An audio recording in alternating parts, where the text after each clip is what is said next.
Bom, eu entendo, o recado que entendo de Deus para esse momento, para a igreja, é que Deus depurou a igreja. Deus fez uma depuração. E nós nunca seremos mais os mesmos. O mundo não será mais o mesmo. E isso é uma grande realidade. Não fique esperando, vai voltar tudo como... Não. Não vai voltar tudo como era antes.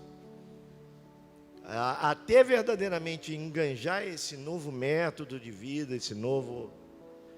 Vai demorar, vai custar. Isso é um recomeço.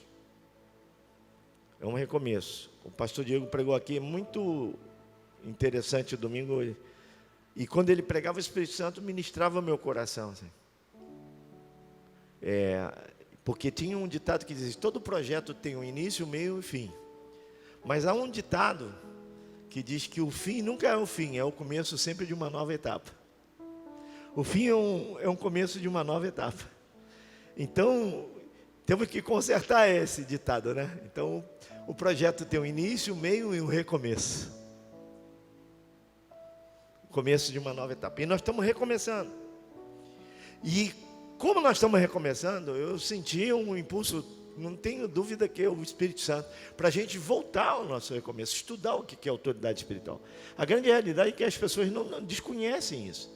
Por isso que há muita insubmissão, muita rebelião, e as pessoas ainda pensam. Eu escutei de pessoas que diziam assim: meu ministério é perseguir pastor. Ministério é perseguir pastor. Que ministério do capeta é esse, né? Meu ministério é perseguir pastor. Meu ministério é ficar no pé dos oficiais da igreja. Ué, que negócio é esse? Ministério é uma palavra que a tradução dela quer dizer serviço. Serviço. O serviço dele é de perseguição. A igreja, na realidade, então muitas pessoas desconhecem isso. Essas pessoas geralmente têm a vida travada. A grande realidade é que a autoridade espiritual não trata simplesmente de pessoas, trata verdadeiramente de um princípio. É um princípio. Eu terminei domingo aqui falando do guarda. Lembra do guarda? O cara é bêbado. Uma hipótese, estou dando uma hipótese. Cara, você é teu vizinho. Cara, ele bate na mulher, ele é um péssimo pai. Ele, de vez em quando você encontrou ele bêbado e tal. Você não quer nem, você dá bom dia, boa tarde para ele, boa noite somente, mas não tem nenhuma. Mas um dia você passa na rua e ele está lá. É o guarda que está comandando a blitz. Aí ele fala assim, ó, para. Hein? Aí você olha para ele, bebum, sai fora, eu te conheço, para nada. Não para não. Você não está obedecendo o teu vizinho. Você está obedecendo a autoridade que ele está revestido. Estão entendendo? A autoridade, querido. Então, e não se trata de coisas pessoais. Não, eu não vou obedecer o pastor Diego, não. Obedeço o apóstolo, o pastor Diego, não. Você está quebrando um princípio. Ou vice-versa, não obedeço o pastor Diego, não obedeço o apóstolo, não. Que é um regente, é o Diego. Está entendendo? Você não está resistindo simplesmente uma pessoa, você está quebrando um princípio. E é isso que a igreja precisa entender. A questão de autoridade espiritual não é questão de simpatia. Não é questão de olho verde, olho azul, cabelo black ou cabelo liso. Não ou quem tem dinheiro, quem não tem dinheiro. Questão de posicionamento, de princípio. Então, toda rebelião lembra a Deus o diabo. Toda rebelião, quando a pessoa, ninguém que se rebela, ninguém que resiste à autoridade, está inspirado pelo Espírito Santo. Ninguém, não adianta falar, não, mas o Espírito Santo, que ninguém. Se você verdadeiramente aceitou se submeter a estar naquele lugar, debaixo de uma autoridade, você tem que verdadeiramente viver aquela autoridade. Você não é obrigado a estar ali. Mas se você falou, não, eu quero participar, eu quero estar, eu sou membro desse corpo, então eu tenho que verdadeiramente me enquadrar. Não é o corpo que vai se enquadrar em você, você que se enquadra no corpo. Não é a igreja que vai se adaptar a você, você vai se adaptar à igreja. Não é o coletivo que vai se adaptar, você vai se adaptar ao coletivo. Você está entendendo? Diga glória a Deus. Então, é muito sério isso. Então, eu estava falando, né, do trono de Deus que está estabelecido sobre a autoridade. Deus trabalha com autoridade. O céu é extremamente hierárquico. Não tem jeito. O céu, todo mundo sabe quem manda. Todo mundo sabe quem é quem. O céu é um lugar de ordem. Porque o céu é um lugar de luz. Onde a ordem é a luz, onde a desordem é a trevas. Toda a desordem é a brecha que o diabo quer para entrar numa vida, num casamento, quer entrar numa empresa. Você tem desordem naquele lugar, é a brecha que o diabo entrou. No ministério, está em desordem, ele entra ali. É a porta de entrada para o inferno. Onde a ordem é a luz. Foi justamente que Deus, as duas palavras que Deus ministrou à terra, quando a terra era caótica e Lúcifer tinha trazido desordem sobre a terra, as duas primeiras palavras que Deus ministrou: haja luz. E a Bíblia diz que aconteceu? E houve luz. E aí começou a se colocar tudo em ordem, tudo no seu dia, porque estava tudo desordenado. Em espanhol não fala assim, a terra era sem forma. Em espanhol diz, a terra era desordenada e vazia. Desordenada e vazia. Olha só que coisa interessante. Então, meu irmão, esse princípio de autoridade, esse princípio de ordem estão muito ligados. Muito ligados. Há pessoas que não conseguem viver debaixo de submissão. Há pessoas que não conseguem viver debaixo de uma liderança. Há pessoas que não conseguem. E essas pessoas nunca vão ser líder. Essas pessoas nunca vão ser autoridade. E outra coisa interessante, o homem que mais teve autoridade na face da terra chama-se Moisés diante de um povo. Moisés. Mas a Bíblia diz que ele era o homem mais manso da terra. Se tornou o homem mais manso da terra. Então você entende que Deus verdadeiramente não delega autoridade para brabo, porque quem tem autoridade, ele pode travar uma vida. É muito perigoso um homem cheio de autoridade, muito brabo. Cara cheio de autoridade tem que ser muito generoso, tem que ser muito manso. Tem que caminhar 2 milhas, porque ele breca uma vida. Ele, no impulso dele, ele segura uma família, segura uma vida, e segura mesmo. Então, é por isso que, verdadeiramente, Moisés obteve essa autoridade. Então, quem quer ser autoridade? É porque é diferente, você vê que é totalmente diferente a autoridade e o autoritarismo. Tem gente que começa a galgar cargos na igreja e pensa que pode pisar no pescoço da mãe, né? E pelo contrário, quanto mais você sobe, mais você tem que descer. Esse é o reino. Esse é o reino. Você sobe, vai ter. Quanto mais você é, mais tem que servir. Não tem jeito não, mas porque agora eu sou nhaco, agora eu sou presbicho. Tem um lance assim, né? O cara não é diácono, nem nhaco. Nhaco é bote de cobra. O cara não é presbítero, é presbicho. Essa é a verdade. Então, eu tive um líder de grupo familiar aqui. Isso, estou falando de muitos anos atrás. Normal, o cara era normal e trabalhava, se destacava e depois ele virou líder. Virou líder de grupo de vida. Aí a gente não sabia de nada, mas quando ele virou líder de grupo de vida, ele ficava assim, ligava para o pessoal do grupo de vida, ó, vem pegar meus filhos aqui, para levar no colégio. Ó, hoje 7 horas passa aqui para me levar na igreja. Ligava para outra, assim. Ele começou a pegar os irmãos e fazer os irmãos de empregado dele. Mas não, eu sou seu líder, você tem que obedecer. Não entendeu nada. Jesus disse, eu vim para servir, não para ser servido. O líder, ele serve. Ele tem prazer em servir.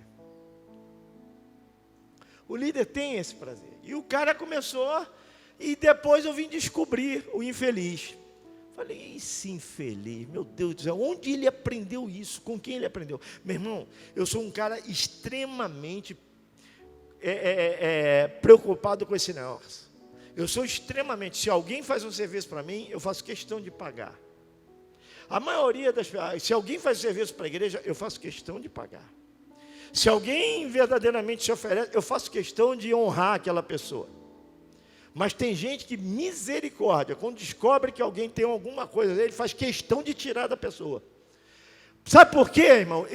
Quem crê na prosperidade não tira, quem crê na prosperidade investe, põe, semeia.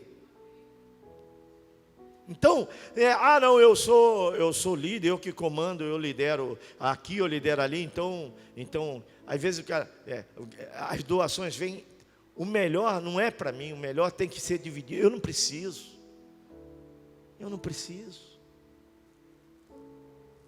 A gente, ainda mais quem lidera, tem que ter muita consciência disso, na hora da multiplicação.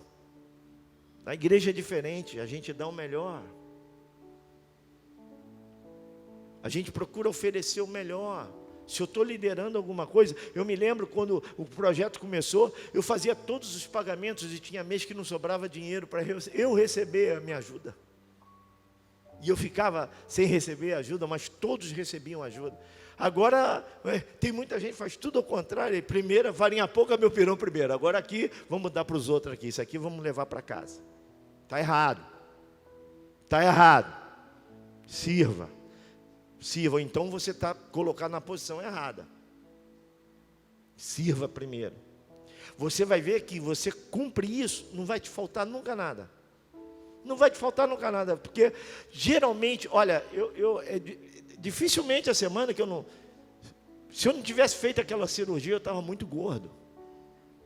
Porque toda semana tem alguma coisa muito boa, muito gostosa que trazem para mim, alguma coisa muito legal, sempre um presente, um negócio, pela bondade dos irmãos, carinho dos irmãos, não falta nada, Então você não precisa ficar preocupado em querer o melhor para você, não, dê o melhor. Eu vi um zap nesses dias de um agricultor, ele ganhava todos os prêmios da melhor produção de milho, se não me falha a memória, dos Estados Unidos. Toda a produção de milho bom, o melhor milho era o dele. Aí ele pegava aquela produção do melhor milho, e a propriedade dele era muito grande, mas cercada de outras propriedades que também produziam milho, e de concorrentes dele. Aí ele pegava o melhor do milho dele, o melhor das espigas dele, ia em cada propriedade daquela e presenteava os seus vizinhos com o melhor milho. Quando chegava no final da temporada, quem ganhava o prêmio de melhor milho? Ele. Não perdia um. Aí um dia ele foi contestado. Alguém falou assim: rapaz, tu tá louco, cara? Tu pega as tuas melhores espigas, as espigas melhores, o milho melhor, e você reparte com teus vizinhos. Os caras são concorrentes teus, os caras vão plantar esse milho, eles vão arrebentar. Aí ele contou o segredo. Eu falei: mas tem um segredo aí, meu. Você já ouviu falar em politimização?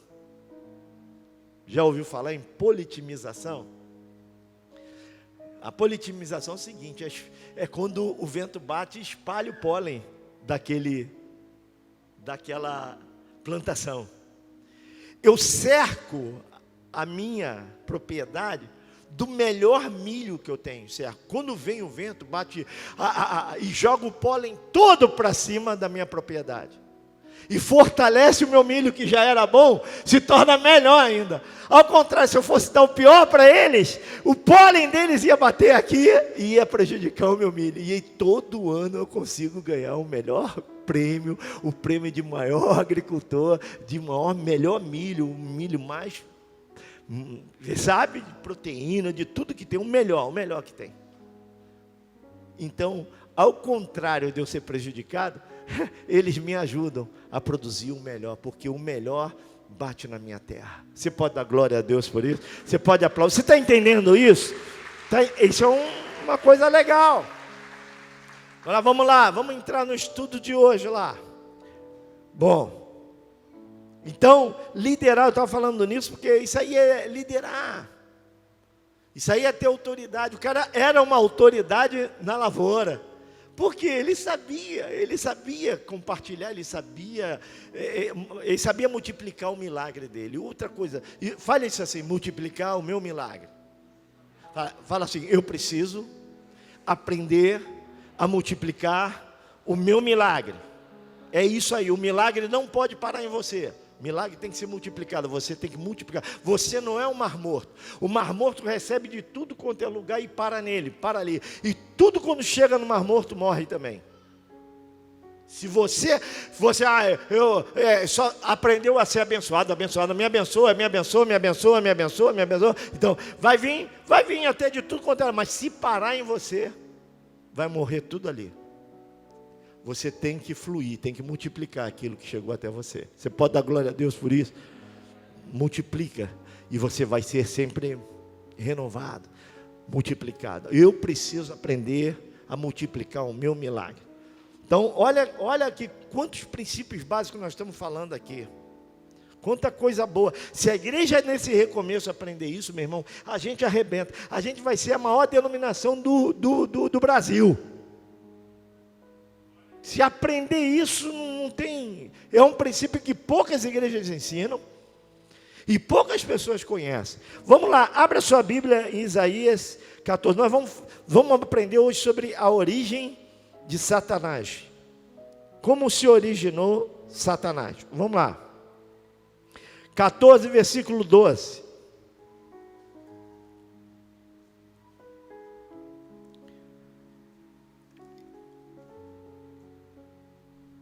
Eu vou ler até o versículo 17. Veja como você caiu do céu, ó estrela da manhã, filho da alva. Veja como você foi lançado por terra, você que debilitava as nações. Você pensava assim: subirei ao céu, exaltarei o meu trono acima das estrelas e me assentarei no monte da congregação, nas extremidades do norte. Subirei acima das mais altas nuvens e serei semelhante ao Altíssimo. Mas você descerá ao mundo dos mortos, no mais profundo do abismo. Os que virem você olharão atentamente e perguntarão: é este o homem que fazia a terra tremer e que abalava os reinos, que transformava o mundo no deserto e arrasava as suas cidades, que não deixava os seus prisioneiros voltarem para casa? Olha só, está falando de uma maneira analógica e no sentido curativo, justamente da queda de Lúcifer. Isso é uma palavra profética. Veja como você caiu do céu. Veja como você foi expulso. Agora tem um outro texto que também fala disso aí, Ezequiel. Abra lá, Ezequiel Teixeira.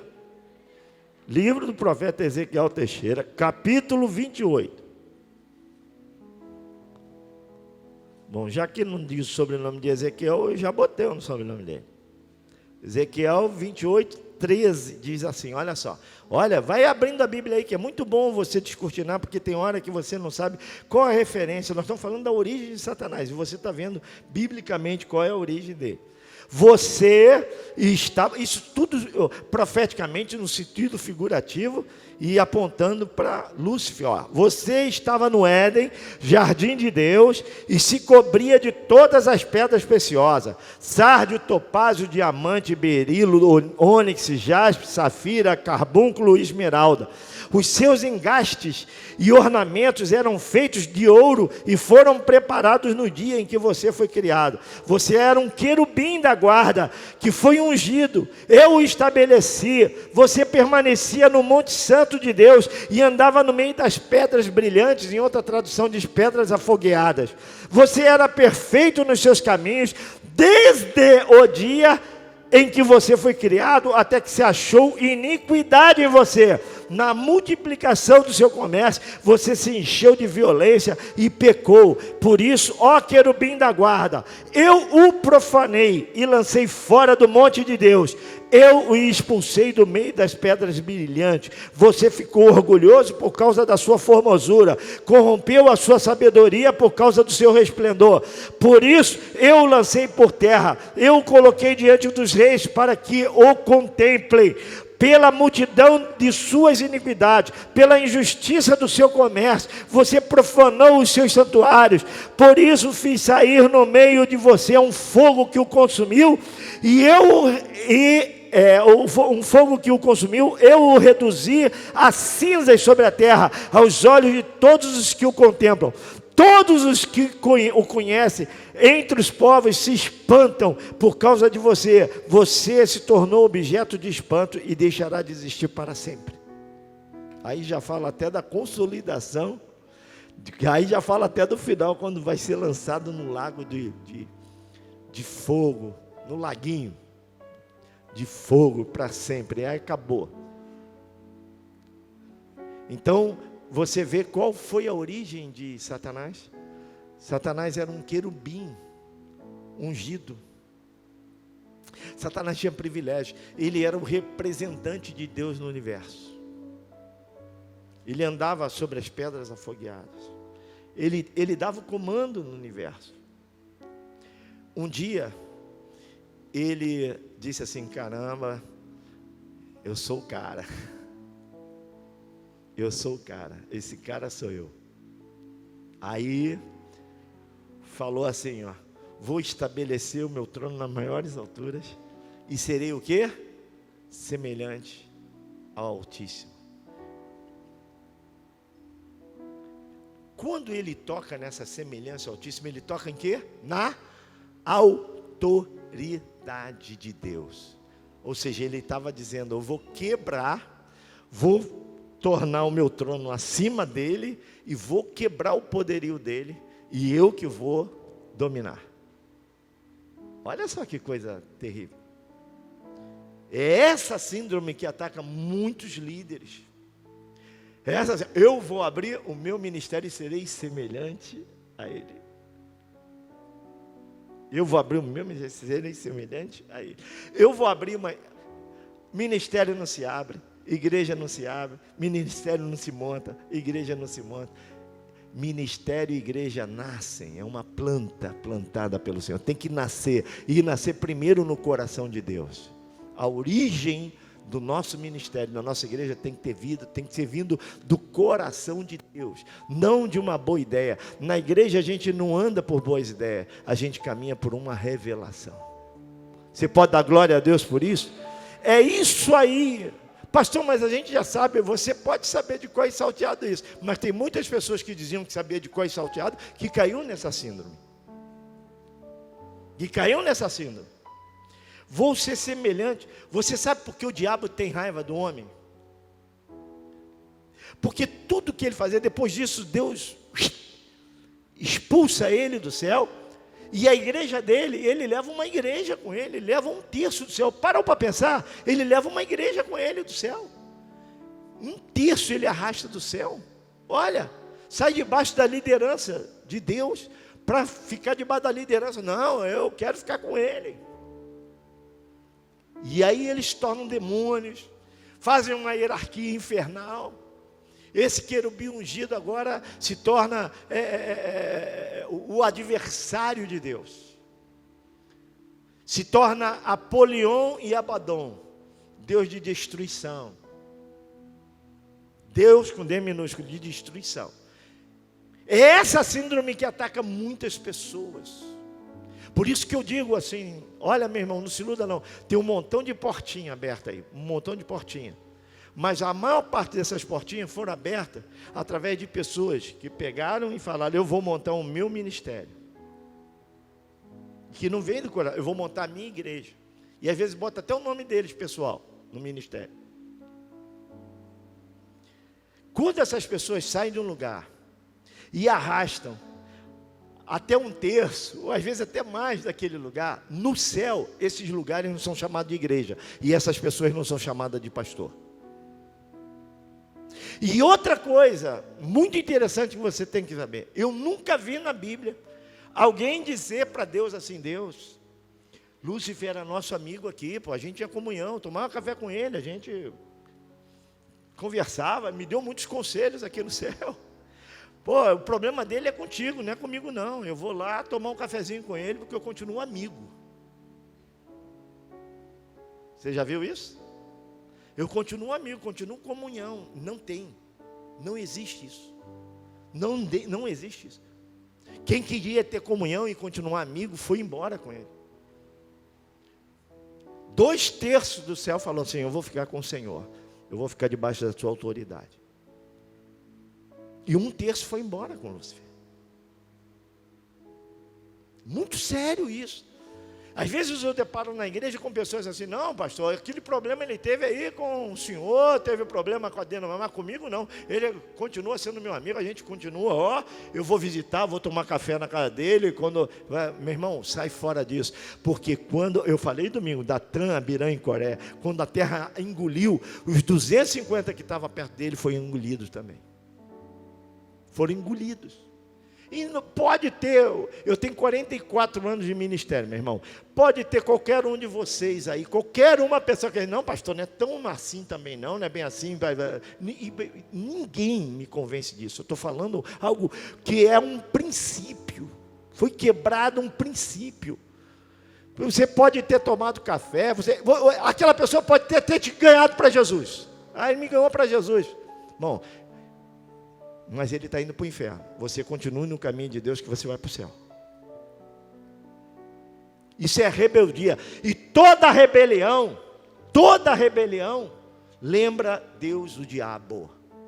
Não adianta. Se você vê algum pastor, algum obreiro, diácono, ou líder de grupo de qualquer, resistindo o seu pastor. Eu tive um pastor aqui que era um braço direito meu. Alguns anos atrás, um dia ele chegou lá no gabinete e diz: não adianta eu ficar aqui, o senhor pregar, e eu resistir tudo que o senhor prega. O senhor prega lá e eu fico em desacordo aqui embaixo. Falei: é o capeta. É o capeta. E defini naquela hora, quando ele falou isso aí, quem está te esperando é o capeta. Você agora, então, vamos fazer o seguinte: eu ia pedir para você ir para um outro lugar, para você pastorear uma outra igreja. Agora você está fora. Você não pode pastorear nenhuma igreja do Projeto Vida Nova. Você está fora, vai embora. E eu tive que mandar ele embora. Isso é o capeta. Como é que você faz uma coisa dessa? Quer dizer que eu prego, a gente ora, jejua, pede a Deus uma palavra, prega. O cara que está do lado, eu resisto isso. Não concordo, não aceito. Eu estou aqui, a igreja está caminhando. Essa pessoa eu não sei onde está. Foi reduzida a cinza. Foi reduzida a cinza. Essa é a verdade. Isso já aconteceu também com uma dezena aí. São reduzidos a nada. Aí entra isso no coração do diabo, eu vou tomar o lugar desse semelhante. Por que o diabo tem raiva de você?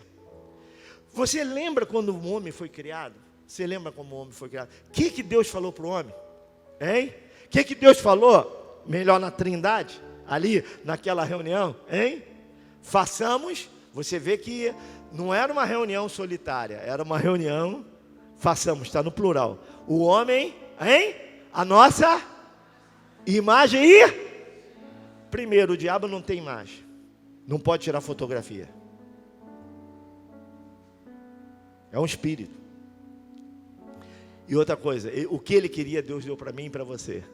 Nos fez semelhantes a ele. Você pode dar glória a Deus, você pode aplaudir. Ele perdeu. Tudo o que ele queria, ele perdeu. Você ganha a semelhança. Você, quando tem um encontro com Jesus, você ganha essa semelhança. Não tem jeito. Você verdadeiramente é revestido dessa semelhança. O diabo, quando olha para mim e olha para você, não vê eu, não vê você. Vê Jesus na nossa vida. Ele vê Jesus na nossa vida. Então é isso aí, porque tudo que o diabo perdeu, quem ministrava louvor lá no céu? Sabe quem era? O querubim ungido, ele tocava os instrumentos lá no céu. Quem hoje faz o louvor na igreja? Hein? Quem faz o louvor para Deus hoje? A igreja.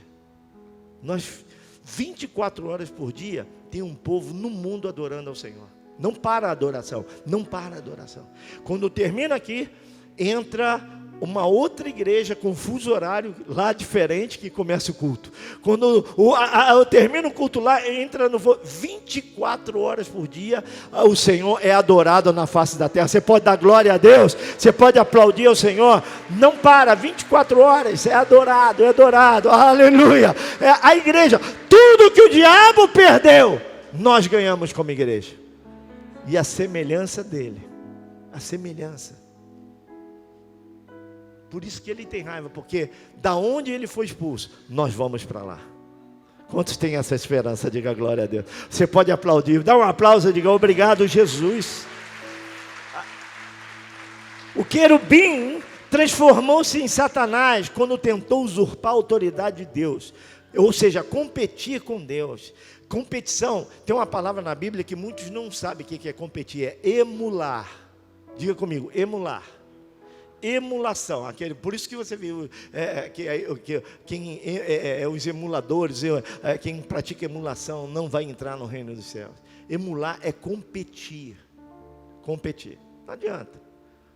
Eu não tenho problema, meu irmão. Aí quando eu vejo que alguém está competindo comigo, eu já saio fora. Eu falei, não vai competir comigo, pode ficar aí sozinho, porque não vai competir comigo. Você tem que também saber o seu posicionamento. Quem você é em Deus? Quem você é em Deus? Teria milhões, amados, teria milhões de pessoas que poderiam estar no meu lugar. Agora, por que Deus me escolheu? Teria milhões que poderiam estar em outros líderes, na condição de outros líderes, mas Deus escolheu determinadas pessoas. Por quê? Soberania de Deus, diga comigo, soberania de Deus. Diga, soberania de Deus. É isso aí. Porque Deus foi com a cara de Davi. Soberania de Deus. Soberania de Deus. Ele sabe o que faz. Ele é o Senhor.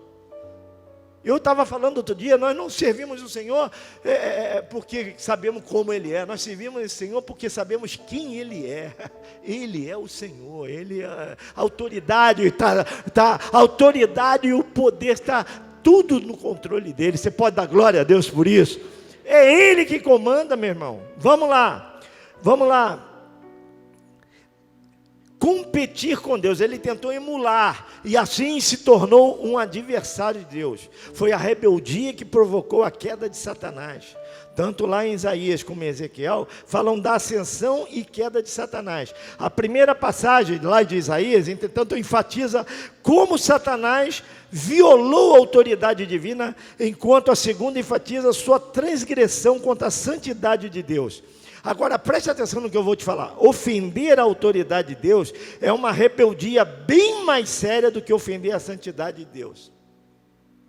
Você vê, muitas vezes, Deus perdoando pecado contra a santidade.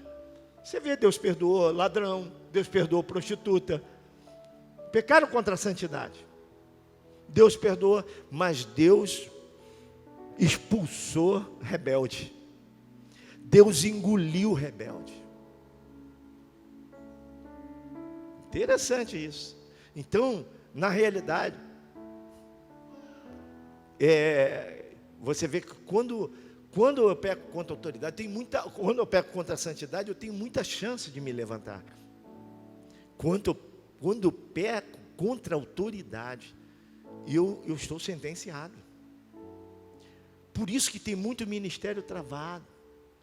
Por isso que veio uma geração que não entende o que é submissão.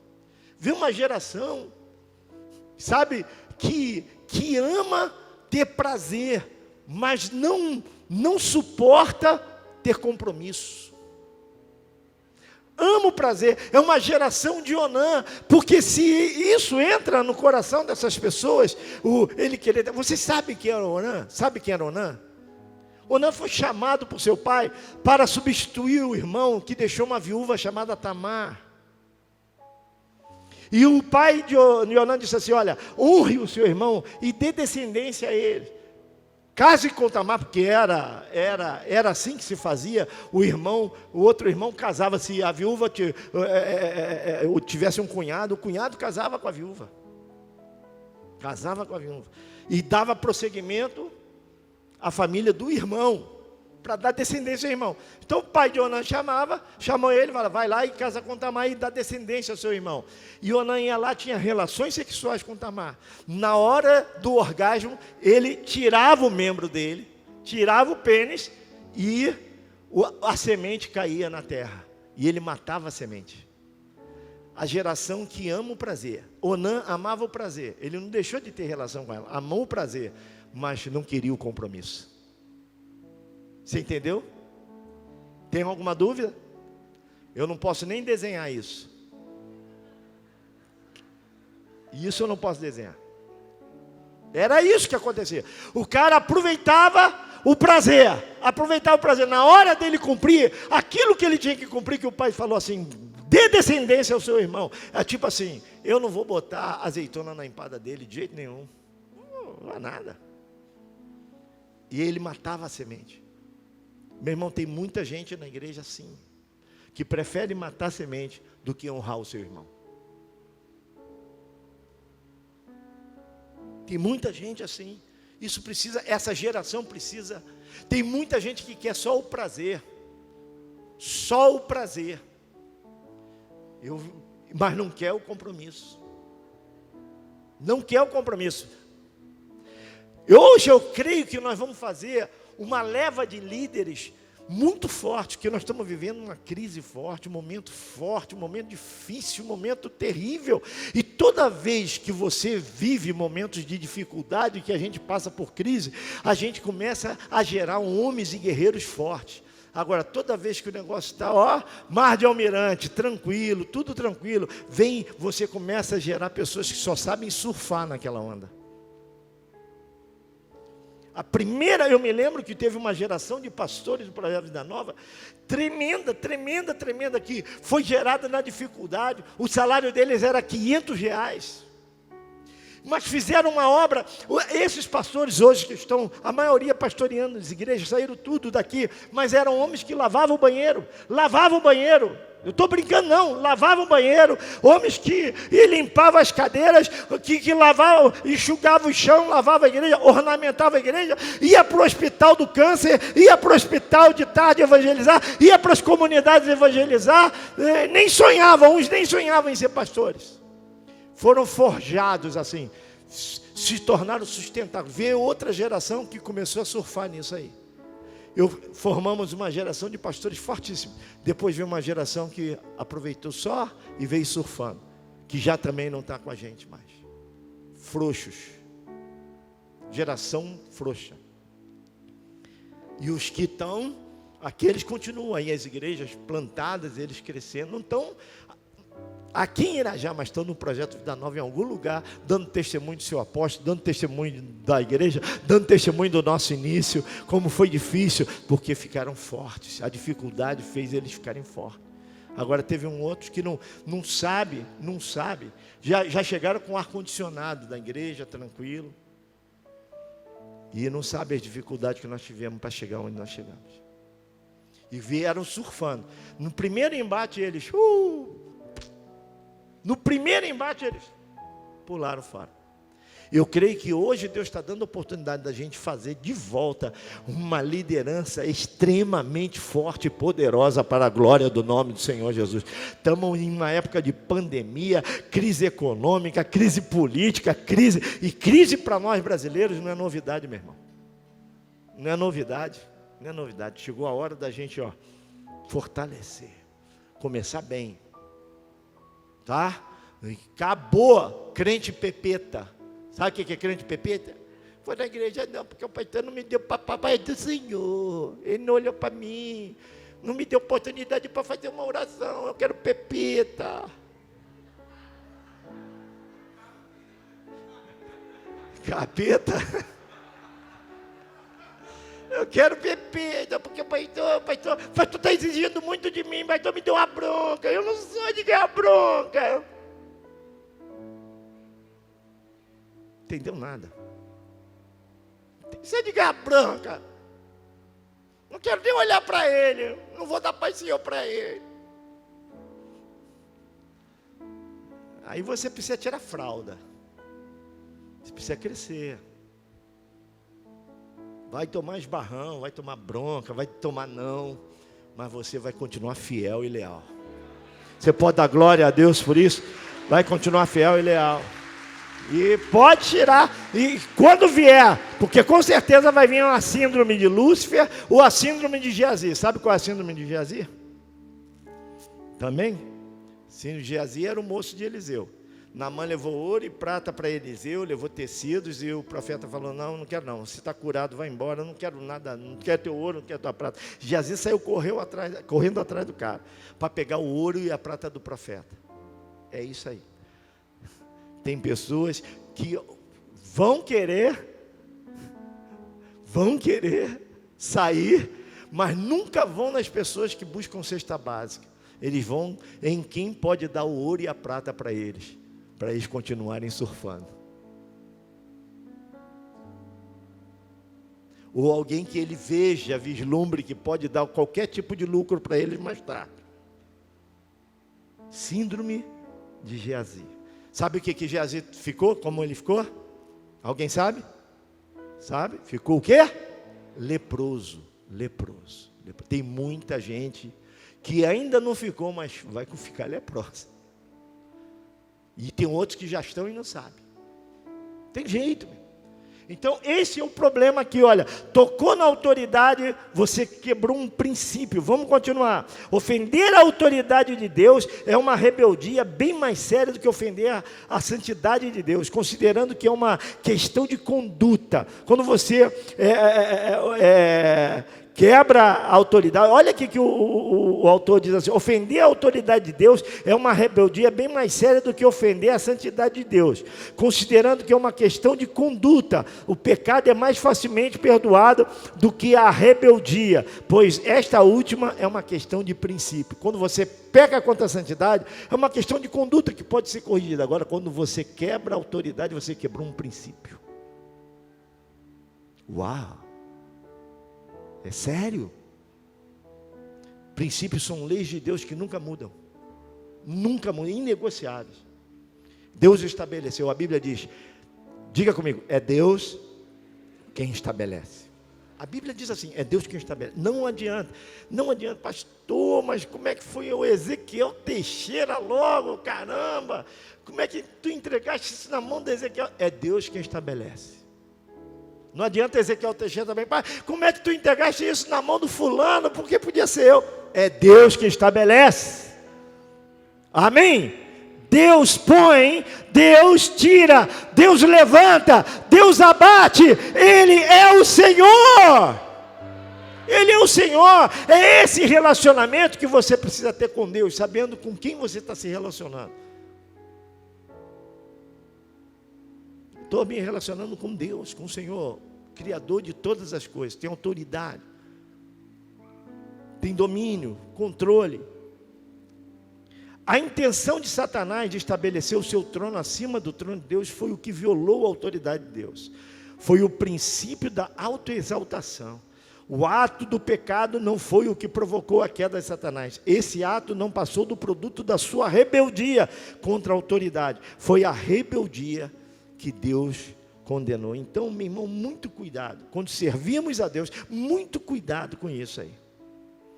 Quando servimos a Deus, não devemos desobedecer às autoridades, porque isso é um princípio satânico. Como podemos pregar a Cristo de acordo com o princípio de Satanás? Olha uma pergunta aí. Como podemos servir a Cristo? Como podemos pregar a Cristo de acordo com o princípio de Satanás? Pois é possível em nossa obra permanecermos com Cristo em doutrina e ao mesmo tempo permanecermos com Satanás em princípio. Que coisa iníqua, presumirmos que estamos executando a obra do Senhor. Por favor, observe que Satanás não tem medo quando pregamos a palavra de Cristo, mas como tem medo quando nós nos submetemos à autoridade de Cristo. Você entendeu isso? Ele não tem problema para você pregar. O diabo não tem problema para você pregar o evangelho. Sabia disso? Não tem problema. O diabo não tem problema para você fazer o seminário, desde que ele seja o seu professor.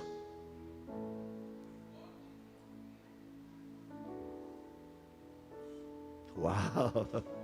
Uau! Diabo não tem problema. O problema do diabo é quando ele vê alguém exercendo uma autoridade delegada por Deus, extremamente fiel e leal ao coração e alinhado ao coração de Deus. Ele não tem problema quando eu falo, olha, vem aqui, aceita Jesus, Jesus perdoa o teu pecado. Mas quando ele se manifesta, e eu, aleluia, eu uso aquela autoridade que está em mim, em nome de Jesus, ele, pá, tem que bater em retirada. Ele não se importou até quando eu estava pregando, mas quando eu falei no nome que é sobre todos os nomes, ele teve que bater em retirada. Quando eu falei no poder do sangue, no poder do nome, daquele que o subjugou, ele tem que bater em retirada. Você pode dar glória a Deus por isso?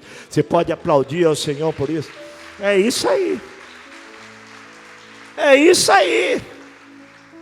É isso aí. É por isso que tem uma nuance na igreja. Caramba, mas aquele cara pregou, né? Prega, mas caiu endemoniado lá, e o demônio não saiu, não. Ih, mas ele prega e canta bem, né? Caramba, ele ministra, né? Faz cair fogo do céu, cara. Aí bate um demônio e ele sai correndo. Falei, ô irmão, expulsa aqui. Com medo de pegar nele também.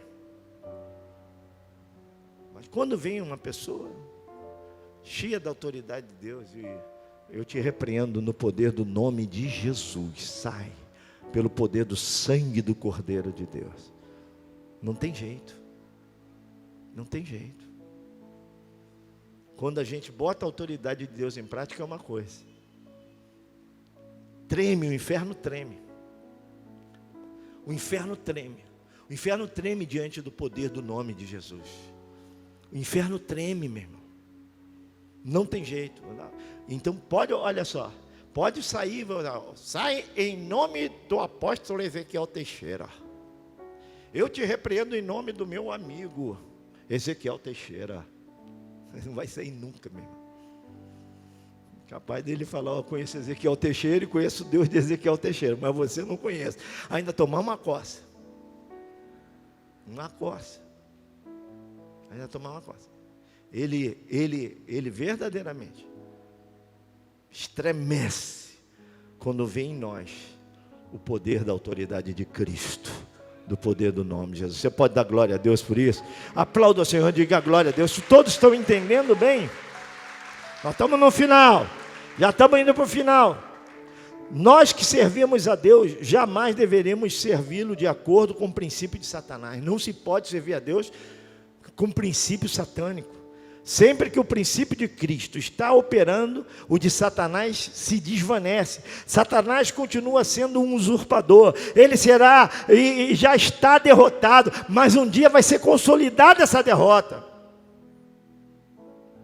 Se quisermos verdadeiramente servir a Deus, temos de nos purificar completamente, temos que nos livrar completamente do princípio de Satanás. Na oração que o nosso Senhor ensinou à sua igreja, a expressão, e não nos deixe cair em tentação, destaca a obra de Satanás, enquanto a expressão, mas livra-nos do mal, refere-se diretamente ao próprio Satanás. Eu gosto de fazer esse tipo de oração. Quando oro para as pessoas, geralmente eu falo, Senhor, livra-o do mal. Quando a Bíblia diz, quando essa oração fala, mas livra-o do mal, o Senhor está dizendo assim, ore para que você seja livre do maligno. Estão entendendo? Quando fala do mal, não é simplesmente as coisas ruins, o mal, o que causa, o causador, livra-nos do maligno. Não nos deixe cair em tentação, é uma coisa, é o efeito, mas livra-nos do maligno. Levante a sua mão direita comigo e fala, Senhor, livra-nos do maligno, cobre-nos com teu sangue, aleluia, aleluia, aleluia, aleluia, aleluia, louvado seja o nome do Senhor. Vamos lá, vamos lá. Imediatamente após estas palavras, o Senhor faz uma declaração muitíssimo significante. Aprendam essa, pois teu é o reino, o poder e a glória para sempre, amém. De quem é o reino? Mas diga com autoridade, de quem é o reino? De quem é o poder? De quem é a glória? De Deus. Então essas três coisas pertencem a Deus. Não adianta você chegar, não, agora eu sou nhaco, agora eu sou líder, agora eu sou pastor, eu sou presbítero. Não adianta, meu irmão. Eu sou um líder, eu sou um pastor, sou um apóstolo. Mas glória seja dada ao nome do Senhor. A Ele toda a honra e toda a glória. Você não pode ficar, glória a mim, louvado seja eu. A glória é do Senhor. O poder é do Senhor. E o reino é de Deus. Oh, aleluia, aleluia, aleluia. O reino é dele, é dele. Ele nos abençoa com isso tudo. Compartilha até conosco, mas não divide isso com ninguém. A glória é do Senhor. O reino é de Deus. E o poder é dele.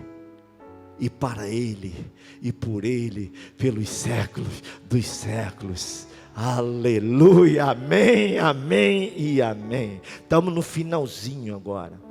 O que nos liberta totalmente de Satanás é a percepção dessa preciosíssima verdade, que o reino é de Deus. Considerando que todo o universo está sob o domínio de Deus, temos de nos sujeitar à sua autoridade, que ninguém usurpe a glória de Deus. Satanás mostrou todos os reinos da terra ao Senhor, mas o Senhor respondeu que o reino dos céus é de Deus.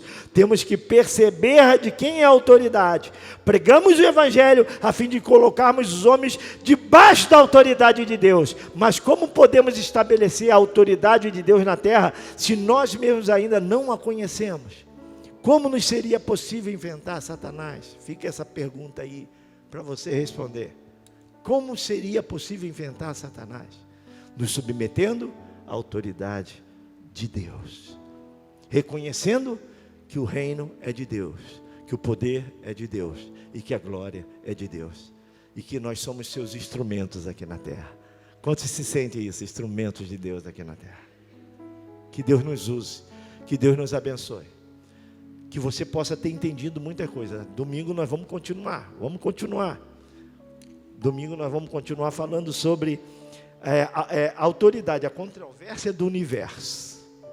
Isso aí, meu irmão, que tem gente que fica bolado, tem gente que não consegue entender o que é isso.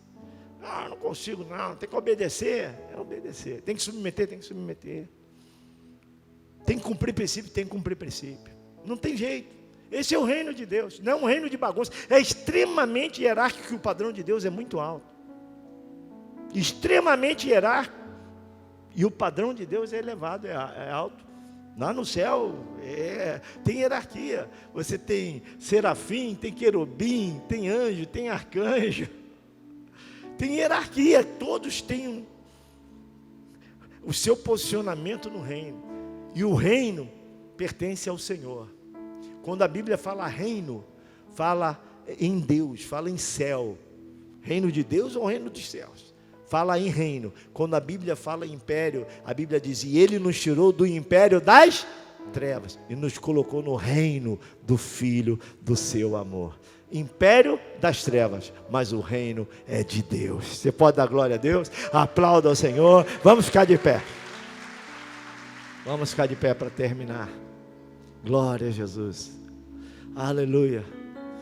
Quantos aprenderam mais de Deus aqui também? A igreja precisa vir para aprender isso. A igreja precisa vir para aprender isso. Hoje eu tenho certeza. Tem pessoas que vão consertar muito isso.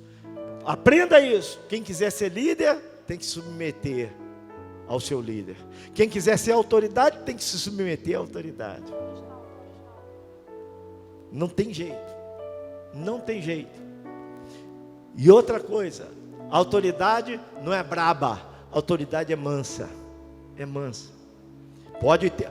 Veja bem, não confunda mansidão com abestação. O cara fica abestado, não faz nada, incompetente, não. Mansidão é uma coisa. Não confunda também brabeza com autoridade. Quem tem autoridade tem uma determinação, tem uma palavra e dá. Isso não é brabeza. Brabeza é quando você desconsidera a pessoa. Brabeza é quando você passa dos limites, né? Brabeza é quando você verdadeiramente ofende, chega a ofender. Não. Quem tem autoridade é manso e tem espírito de equilíbrio. Espírito de equilíbrio, mas é determinado. Não adianta, é determinado. Se você conviver um pouquinho comigo aí, você vai se frustrar com muita coisa, porque vai ver que eu sou um homem muito determinado. Eu sou um homem muito determinado. E não é qualquer conversa molezinha que vai me influenciar, não. Eu posso até dar linha na pipa, tal, mas no final vem cá. Pum, vai chegar onde Deus está mandando que eu faça.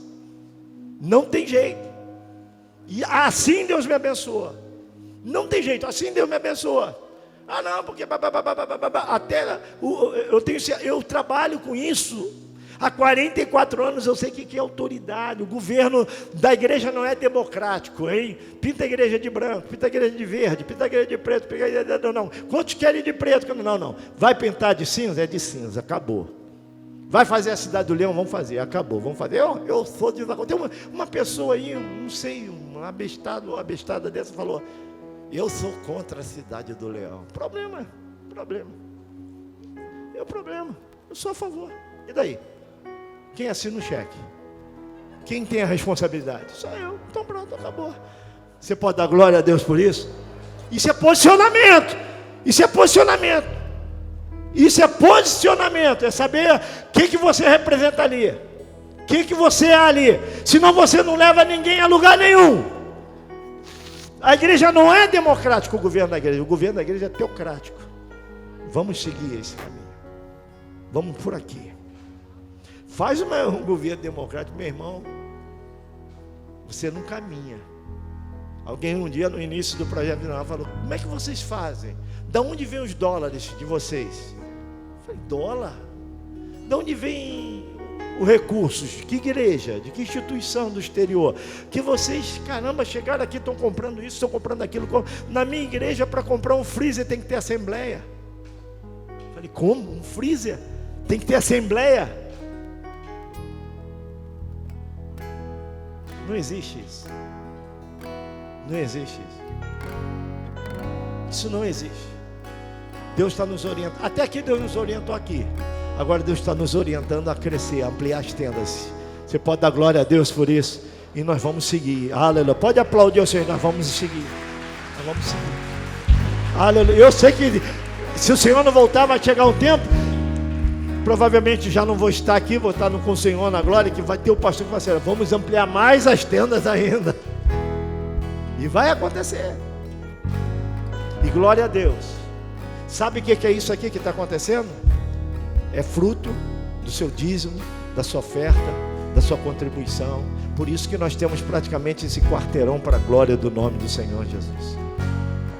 Está aí, ó, a prestação de contas. Está aí o que você... Onde está o meu dízimo, minha oferta? Está lá, vai lá. Na beira da rua. E uma multidão, ó, vai se converter para a glória do nome do Senhor. Uma multidão. Faz assim comigo, uma multidão. Fala: eu vou gerar filhos para Deus. Filhos obedientes, aleluia, não bastardos. Filhos obedientes, filhos submissos, aleluia, aleluia. Homens que vão completar o céu comigo. Homens que vão completar, aleluia, o céu comigo. Homens que vão entender que o poder é de Deus, que a glória é de Deus e que o reino é de Deus. Aleluia. Louvado seja o nome do Senhor. Glória a Deus. Que Deus nos ajude. Pai, em nome de Jesus, muito obrigado, Senhor, por essa manhã de ensinamento. Fica conosco. Que essas palavras sejam imprimidas no nosso coração. Guarda-nos, abre o nosso intelecto, traz espírito de sabedoria e revelação. Sejamos homens mais humildes, obedientes, submissos, mansos. E, Senhor, nos posiciona conforme o teu coração, conforme tu quiseres, porque tu estabeleces, Senhor. Tu promoves, aleluia, tu levantas, mas também tu removes e abates. Seja feita a tua vontade. Ela é perfeita, boa e agradável, em nome de Jesus. Agora levante a sua mão e diga: e livra-nos do mal, hoje e para sempre. Amém, amém e amém. Aleluia. Que tal você aplaudir dando glória a Deus?